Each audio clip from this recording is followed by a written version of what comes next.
Hello, नमस्कार, सलाम, नमस्ते। आ, हम लोग हर वीक एक नए ऑथर के साथ मिलते हैं, उनसे बात करते हैं, उनकी बुक के बारे में बात करते हैं, उनकी बुक की राइटिंग जर्नी के बारे में बात करते हैं, उनकी अदर एक्टिविटीज के बारे में बात करते हैं और समझते हैं कि ये पूरा का पूरा जो उनका बुक राइटिंग का जो सफर रहा वो कैसा रहा। सो इसी सिलसिले में आज हमारे साथ है अक्षत गुप्ता जी। बहुत यंग, डायनेमिक, टैलेंटेड और वर्सटाइल ऑथर है। उनकी पर्सनालिटी के बारे में तो डेफिनेटली हम जानेंगे, उनके बुक के बारे में भी बात करेंगे। उन्होंने बहुत एक प्यारी किताब लिखी हुई है, द इल्यूजन ऑफ माइंड। ये इस बेस्ट सेलिंग बुक के ऑथर रहे हैं अक्षत जी। तो बुक के बारे में तो बात होगी ही। अक्षत जी के बारे में थोड़ा सा मैं जानकारी देता हूँ आपको। I just introduce him in brief. He is just 24 years old, rather 24 years young। मैं बोलूंगा बहुत यंग है, डायनामिक है। एक बिजनेस फैमिली से आते हैं। तो खून में बिजनेस तो उनके भरा हुआ ही है, लेकिन उस बिजनेस के साथ दूसरी एक चीज उनके अंदर भरी हुई है, वो है स्पिरिचुअलिटी। ये 24 साल के हैं और पिछले 15 साल से ये स्पिरिचुअलिटी को फॉलो कर रहे हैं, प्रैक्टिस कर रहे हैं। 3 बार ये भगवत गीता खुद पढ़ चुके हैं, एक बार इन्होंने अपने स्टाइल में उसको ट्रांसलेट भी किया है। और स्पिरिचुअलिटी उनका कोर इंटरेस्ट है, उसके साथ माइंड, माइंड का फंक्शनिंग, माइंड का प्रोग्रामिंग और माइंड के अलग अलग एस्पेक्ट्स और डायमेंशंस के ऊपर लोगों को पढ़ना, समझना और लोगों को कोच करना, ये उनका पैशन है। तो एक एक एस्पेक्ट लेके अक्षत जी के साथ बात करते हैं, थोड़ा समझते हैं इनको। तो अक्षत जी, थोड़ा सा ये समझाइए, इतनी यंग एज में, इतनी यंग उम्र में, 24 साल की उम्र में ये स्पिरिचुअलिटी के अंदर इतना इंटरेस्ट कहाँ से आया? Okay. Hi, sir. Thank you for inviting me. So, yes, to answer your question, सबसे पहले अगर मैं बोलूं स्पिरिचुअलिटी का, मुझे स्नेह देसाई को अगर आप जानते हो, स्नेह देसाई सर से मुझे मिला था। उनके वर्कशॉप, ही ऑल्सो स्पीकर, उनके वर्कशॉप्स मैंने अटेंड करे थे और वहां से स्पिरिचुअलिटी मेरे अंदर जागी थी। एंड यस, मैं भी हमेशा ये बोलता हूँ, आई एम सो एक्सट्रीमली ग्रेटफुल कि इस एज में मुझे ये नॉलेज मिली है। वरना तो जाना जाता है कि पहले घर बार बना लो, बच्चे वगैरह कर लो, वो हो जाओ, फिर चलो फिर स्पिरिचुअलिटी का देखेंगे। बट इस एज में मुझे ये स्पिरिचुअलिटी की नॉलेज मिली, I am so grateful. And yes, this is the purpose of my life now, कि ये जो मुझे नॉलेज मिली है आगे, मुझे इसको और लोगों तक पहुंचाना है, सिर्फ अपने तक नहीं रखना है। फैंटास्टिक। तो यही जो चीज है जो आपको अपने तक नहीं रखनी है और आगे मैक्सिमम लोगों तक पहुंचानी है, ये जो आप बोल रहे हो, उसमें क्या क्या है? कौन सी चीजें हैं जो आप प्रैक्टिस भी करते हो और लोगों को देना भी चाहते हो, लोगों की जिंदगी भी बदलना चाहते हो? ऐसी कौन सी चीजें हैं? सो द वेरी कोर, एक ही सेंटेंस में अगर बोलूं तो, कि हम हमें जो ये बॉडी मिली है, ये 100 साल की जिंदगी मिली है, उसको हम सिर्फ इस बॉडी की लाइकिंग्स डिसलाइकिंग्स, बॉडी ने बोला कुछ खाने के लिए, बॉडी ने बोला वहां जाना है, सिर्फ उस पे नहा कर दें, और उससे भी ऊपर सोच सकें, बॉडी से ऊपर सोल के लेवल पे सोच सके, सोल की जो जर्नी है टुवर्ड्स गॉड, तो उस जर्नी पे भी हम थोड़ा ध्यान दें, उस जर्नी पे हम आगे बढ़ सकें। That is the one. And अगर इससे भी एक लेवल नीचे बोलूं तो, इट्स अबाउट द माइंड, कि कैसे अपने माइंड को कंट्रोल कर पाए हम, और उसके हेल्प से हम अपनी ये स्पिरिचुअल जर्नी में आगे बढ़ सकें। फैंटास्टिक। बहुत बहुत नेक ख्याल, फैंटास्टिक। ये जो आपके बुक का टाइटल है, the illusion of the mind, the yes. Illusion of the mind, थोड़ा सा इसके बारे में बताइए। मतलब ये इल्यूजन की क्या बात हो रही है? The friend and the enemy, ये भी आपने अपने बुक के साइड सब टाइटल में लिखा है कि तो माइंड हमारा दोस्त भी है और दुश्मन भी है, ये हमारा फ्रेंड भी है, एनिमी भी है। तो थोड़ा सा बताइए सर, ये क्या क्या कहना चाहते हो आप? यस, बिल्कुल सही बोला सर आपने। माइंड हमारा दोस्त भी है और एनिमी भी। पर ये मेरे शब्द नहीं है, ये सीधा भगवान के शब्द हैं जो मैंने इस बुक में डाले हैं। जैसे, प्लीज अलाउ मी टू, एक भगवत गीता प्लीज, का श्लोक है, allow please. Me to recite that shloka. Bhagavad Gita में 6.5 में भगवान बताते हैं, one must uplift himself with the help of his mind, and not degrade himself, as the mind is the friend of the conditioned soul and also his enemy. तो हमारा mind हमारा दोस्त भी है, दुश्मन भी। ये हमारे ऊपर है कि उससे हमें अपने आप को अपलिफ्ट करना है या फिर डिग्रेड करना है। एंड आज हम सबका सच यही है सैडली, कि हमारा माइंड हमारा दुश्मन बन के ही बैठा हुआ है। आधी से ज्यादा प्रॉब्लम्स, तकलीफें जो होती हैं वो माइंड ही क्रिएट करता है। तो इसलिए ये बुक में मैंने इसका टाइटल इस वजह से ऐसे रखा था, द इल्यूजन ऑफ माइंड। कैसे हमारा माइंड हमें एक इल्यूजन में रखता है, जो ट्रूथ रियलिटी होती है उसे नहीं देखने देता, और उस इल्यूजन में आके हम अपनी लाइफ में कुछ गलत डिसीजन ले लेते हैं, कुछ गलत एक्शन ले लेते हैं, and we end up doing the wrong thing. So this is how the title came up. अब ये आपकी बुक है, सब्जेक्ट तो बहुत फैंटास्टिक चुना आपने। इस बुक के अंदर आपने क्या देने की कोशिश की है अपनी तरफ से? What exactly, like if I decide to read your book, मुझे इस बुक में से क्या मिलेगा? So इस बुक में I've talked about 17 different ways in which हमारा माइंड हमारा दुश्मन बन के बैठा हुआ है। तो there is a technical term, cognitive biases.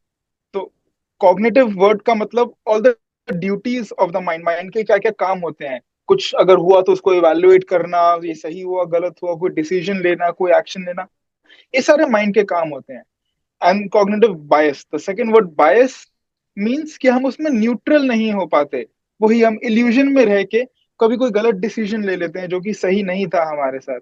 तो I have talked about 17 different cognitive biases, अलग अलग तरीके से जैसे हमारा माइंड हमें बेवकूफ बनाता है, हमें इल्यूजन में डालता है, और कैसे पहले हम उसको रियलाइज करें कि हमारे साथ ये कब कहाँ और कैसे होता है, एंड देन उसके कुछ प्रैक्टिकल सोल्यूशन हम कैसे उसको ओवरकम कर सकते हैं। तो आपको इस बुक में जानने को मिलेगा कैसे हमारा आपका माइंड आपको ट्रिक करता है, कैसे हम उसको अपने कंट्रोल में ला सकें। अब जब आप ये बता रहे हो तो मेरे दिमाग में इमीडिएटली दूसरा सवाल भी ये आ रहा है कि ये बुक है किसके लिए? मतलब टारगेट ऑडियंस कौन है, या किसको ध्यान में रखते हुए आपने इसको लिखा है? कौन कौन किसको फायदा होगा ये? आप बताइए, किसके हाथ में उसका माइंड है? एक किसी के हाथ 5 में साल नहीं, के बच्चा क्या आपके माइंड किसी के कंट्रोल कर हाथ में सकता नहीं है? है। Exactly exactly. ना ही 5 साल का बच्चा, और ना ही 50 साल, 70 80 साल के कोई बूढ़े लोग। तो it is for everyone, to be frank. क्योंकि माइंड हम वही सबका सच यही है हमारा, कि माइंड हमारा दुश्मन बन के बैठा हुआ है अभी। तो और मैंने इसमें काफी सारे एग्जाम्पल्स दिए हैं, एक स्कूल जाने वाले बच्चे से लेके एक बिजनेस जॉब करने वाले पे, या फिर कोई ऐसा बूढ़ा इंसान जो कि अब काम नहीं करता है, घर पे रहते हैं। अलग अलग तरीके के बॉयज, मेल के हिसाब से, फीमेल के हिसाब से मैंने इसमें एग्जाम्पल्स दिए हैं। तो when you go to the book, go through the book, you will be able to connect it कि हाँ यार, ये तो मेरे साथ भी होता है, ये तो मेरे साथ भी होता है। तो yes, every kind of person, male female, छोटा बड़ा, can go through this book and उससे अपना फायदा ले सकते हैं। अच्छा। आप तो बिजनेस बैकग्राउंड से आते हो, आपकी फैमिली बिजनेस में है। आप शायद बिजनेस के ऊपर भी बुक लिख सकते थे, या अपने किसी परिवार वालों के साथ डिस्कस करके कोई दूसरा कुछ कुछ भी निकल सकता था। आपने ये माइंड टॉपिक के ऊपर बुक लिखने का जो सोचा, what is that specific reason कि मैं किसी और टॉपिक पे नहीं लिखूंगा और माइंड पे लिखूंगा? ये थॉट कहाँ से आया? तो यस, आपने बिल्कुल सही बोला। Come from a background of background, मेरे फादर का बिजनेस है। बट यहाँ पे भी मैं एक और भगवत गीता का श्लोक बोलना चाहूंगा। 18.47 में भगवान बोलते हैं, it is far better to do your duty, चाहे हम उसको सही से ना करें, compare to doing someone else's duty, और उसको सही से भी करें। तो हम्म। कुछ साल पहले ही आई रियलाइज कि मेरे अंदर एक ब्राह्मण, एक टीचर की क्वालिटी है। मैं अच्छा। एक वो बिजनेस ओनर की तरह सोच ही नहीं पाता। तो हम्म। आई रियलाइज द पर्पस कि यस, यही मेरा लाइफ का पर्पस है, कि ये नॉलेज मुझे लोगों तक पहुंचानी है। तो I had a very easy path, कि बस मेरे पापा का जो बिजनेस है उसमें बस जाके बैठ जाओ एंड मेरी लाइफ निकल जाएगी। But I didn't choose that, I chose to do the right thing, जो मेरा ड्यूटी है, जो भगवान ने जिस रीजन से मुझे यहाँ भेजा है, स्पीकिंग की क्वालिटी दी है, ये नॉलेज इस एज में दी है, तो उसके साथ ये ड्यूटी है मेरी to spread it in the world.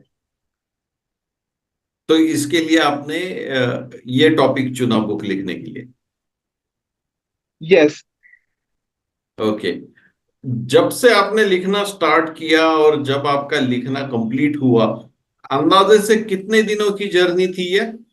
कितने दिन लगे आपको बुक लिखने में?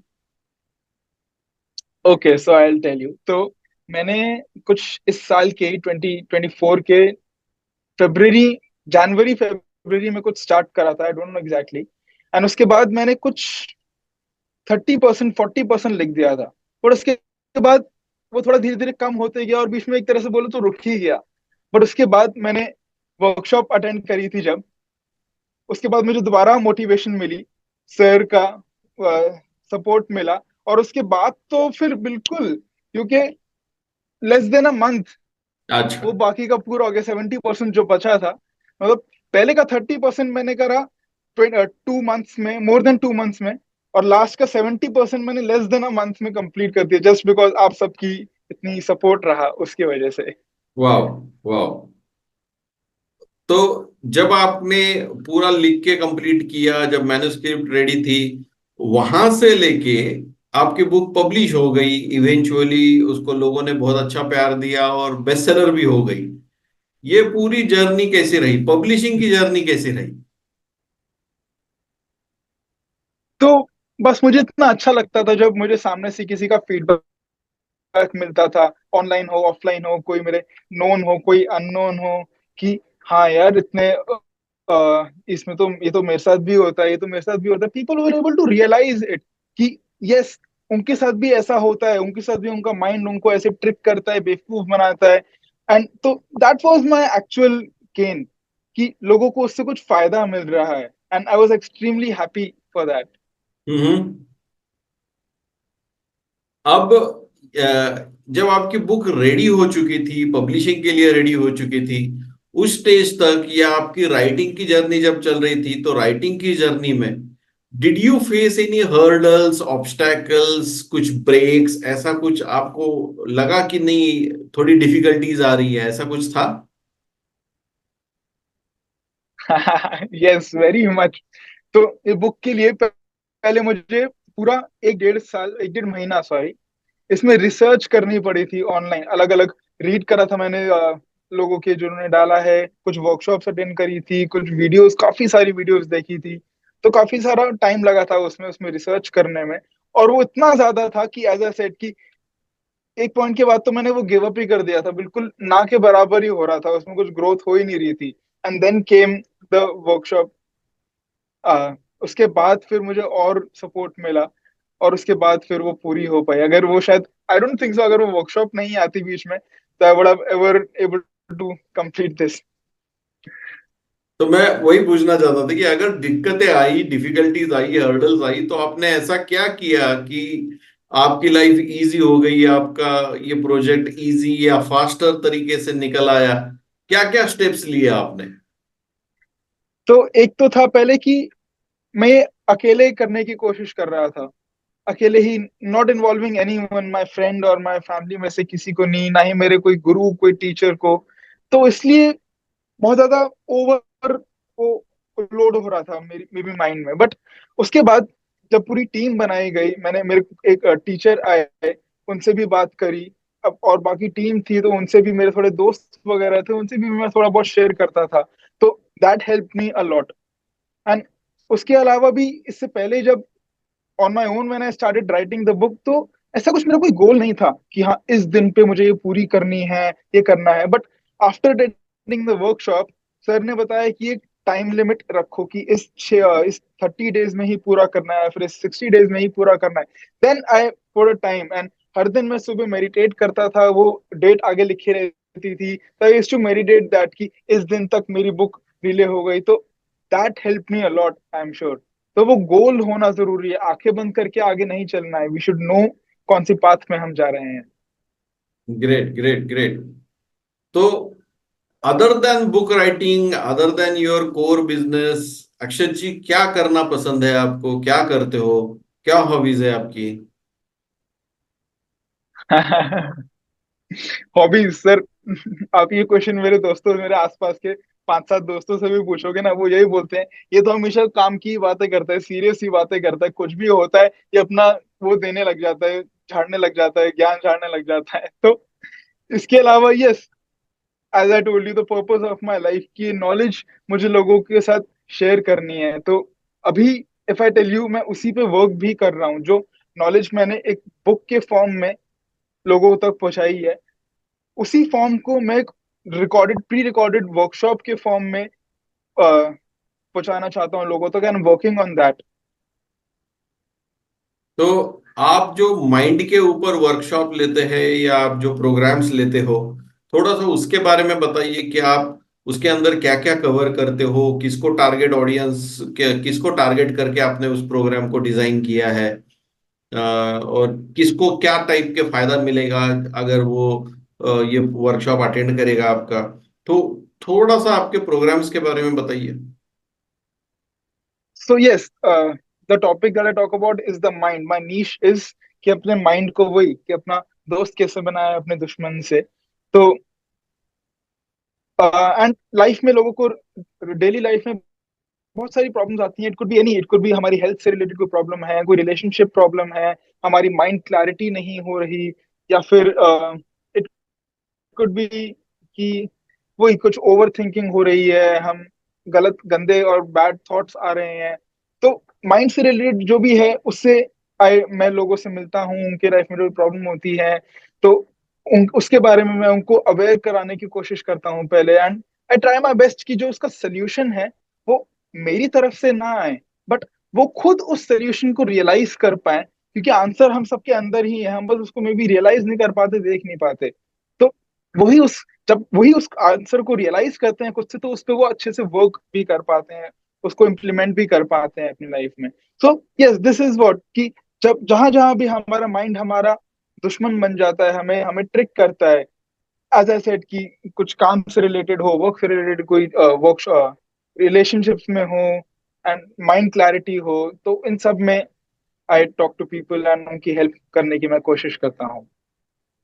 तो आपको लगता है कि लाइफ में कोच का या मेंटोर का रोल बहुत इंपॉर्टेंट है, और हर हर जगह पे जहाँ पे भी हम अटकते हैं वहां पे कोच का हाथ पकड़ने से हमारी लाइफ आसान हो जाती है, आपको ऐसा लगता है? Yes, very very very much. जब तक हमें डायरेक्शन नहीं मिलेगी तब तक there is no point. I always say direction before speed. कितनी भी तेज भाग लो, but if you are going on the wrong way, then अपने डेस्टिनेशन से और दूर जा रहे हो और तेज।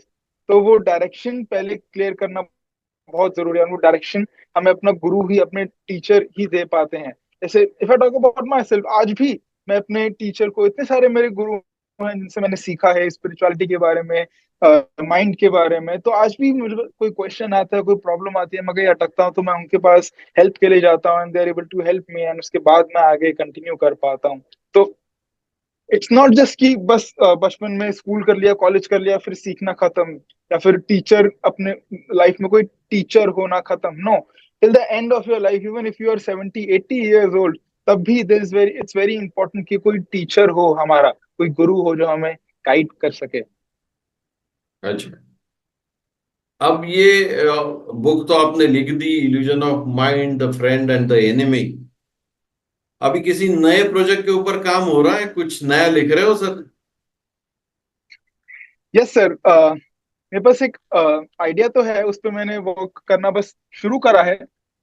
It's about 30 different different things, different different learnings जो हम, जिसको हम अपनी माइंड में कर सकते हैं, जिससे हमारा लाइफ, और जिसको हम अपने लाइफ में कर सकते हैं जिससे हमारी लाइफ थोड़ी और बेटर हो।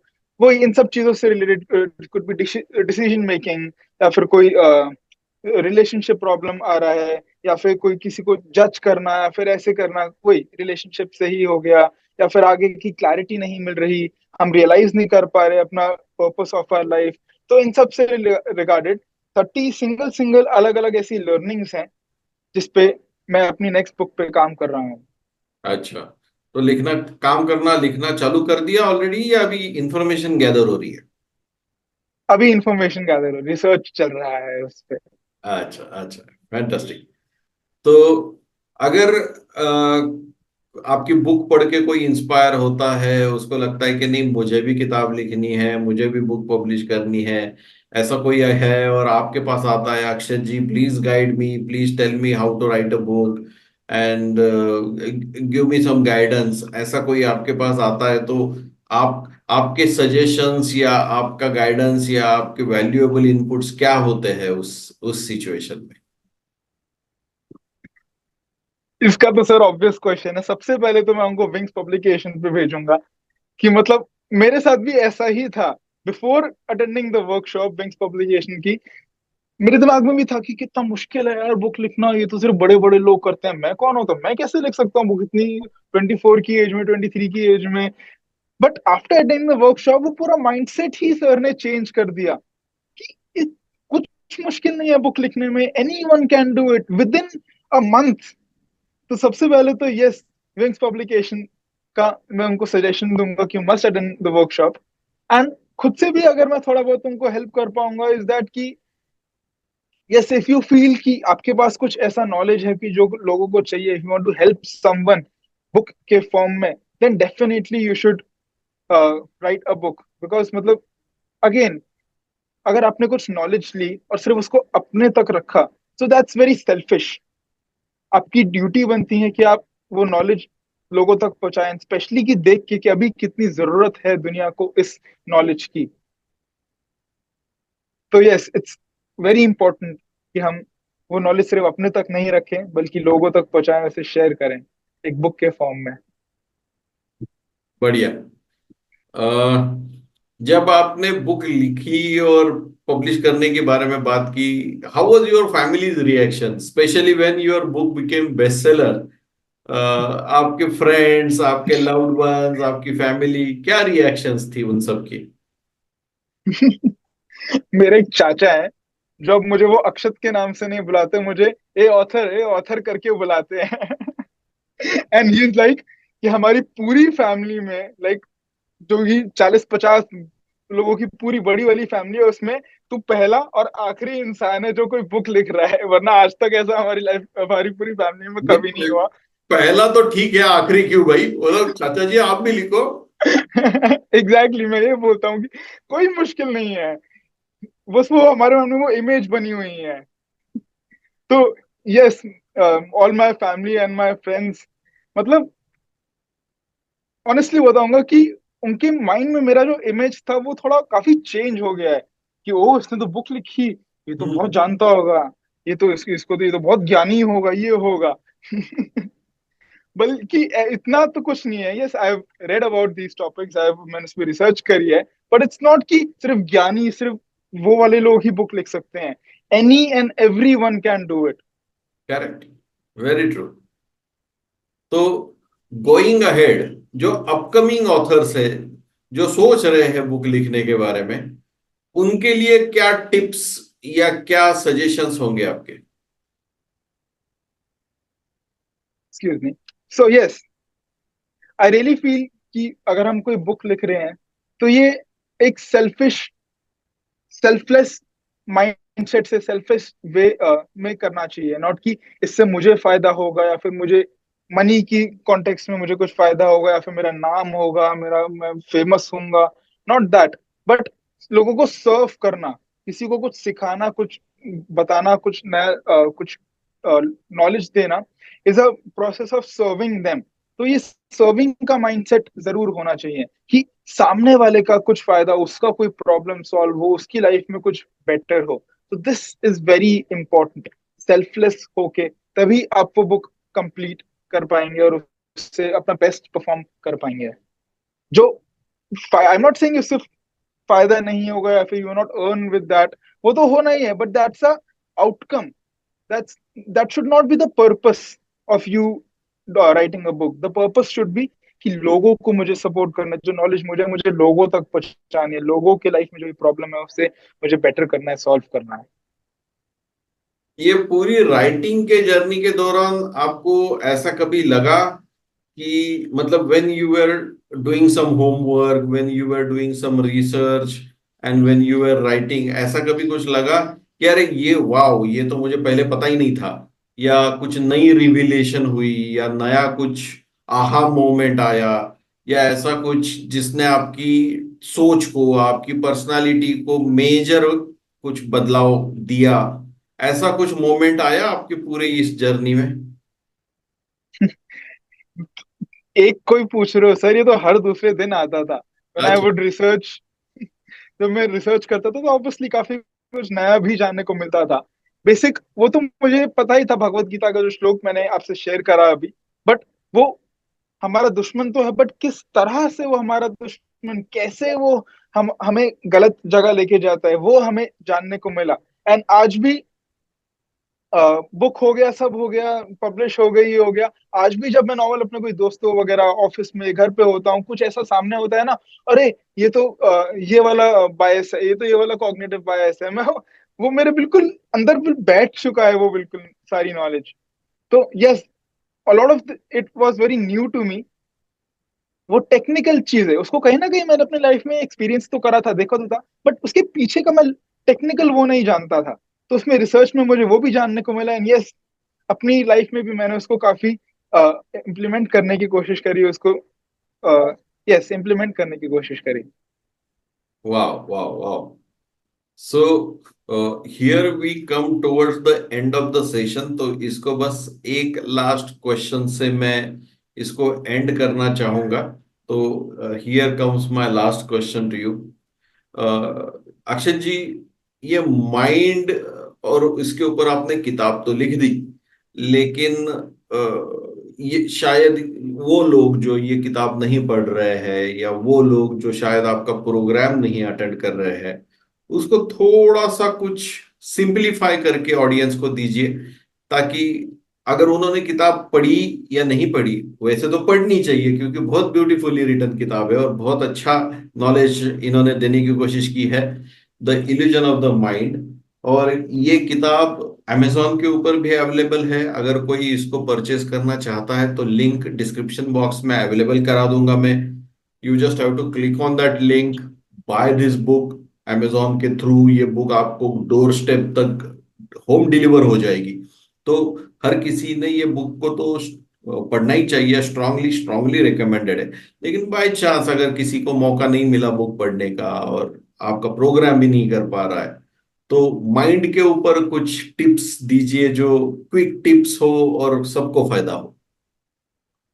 सो मैं बताना चाहूंगा कि हमारे शास्त्रों में हमारी लाइफ की सारी प्रॉब्लम्स को, एनी काइंड ऑफ प्रॉब्लम को, तीन पार्ट्स में डिवाइड करा है। आदि देविक, आदि भौतिक, आदि आत्मिक। आदि देविक आर दोस प्रॉब्लम्स जो हमें नेचर से आती है। कभी बारिश हो गई, कभी गर्मी हो गई, कुछ अर्थक्वेक आ गया, दोस काइंड ऑफ प्रॉब्लम्स।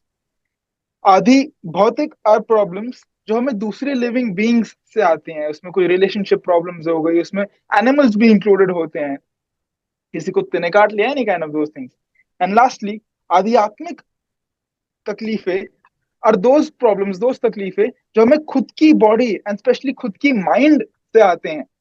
तो जब पहली बार मैंने ये कॉन्सेप्ट सुना था, जाना था, तो आई वाज लाइक कि चलो नेचर से आ रहा है कोई प्रॉब्लम्स तो समझ आता है, हमारा कोई कंट्रोल नहीं है नेचर पे। दूसरे लिविंग बीइंग से कोई आ रहा है तो उनपे थोड़ा बहुत ही, मतलब 19-20 ही बोल सकते हैं, थोड़ा कंट्रोल है as such, but we can't control anyone else. But हमारा ही माइंड हमें इतनी तकलीफें, इतनी प्रॉब्लम दे रहा है। दैट इज जस्ट लाइक बगल में छोड़ा शहर में ढिंडोरा। यही माइंड, अपना ही माइंड हमें इतनी प्रॉब्लम दे रहा है। एंड और अगर आप तीनों पार्ट्स को कंपेयर करोगे कि सबसे ज्यादा दुख किस में आता है, तो वो आध्यात्मिक में ही आएगा कि सबसे ज्यादा दुख हमारे अपना माइंड ही दे रहा है। नेचर से तो बहुत कम ही कभी कभार होता है, दूसरे लिविंग बीइंग से भी कम होता है, but compare to all that हमारे माइंड से हमें सबसे ज्यादा प्रॉब्लम, दुख देता है, हमें प्रॉब्लम देता है, तकलीफें देता है। So it is extremely extremely important कि हम एटलीस्ट इतना तो कर ही सकते हैं, जो हमारे माइंड से दुख आ रहा है उसको थोड़ा कंट्रोल कर सकते हैं, थोड़ा कम कर सकते हैं, so that we can enjoy a life better.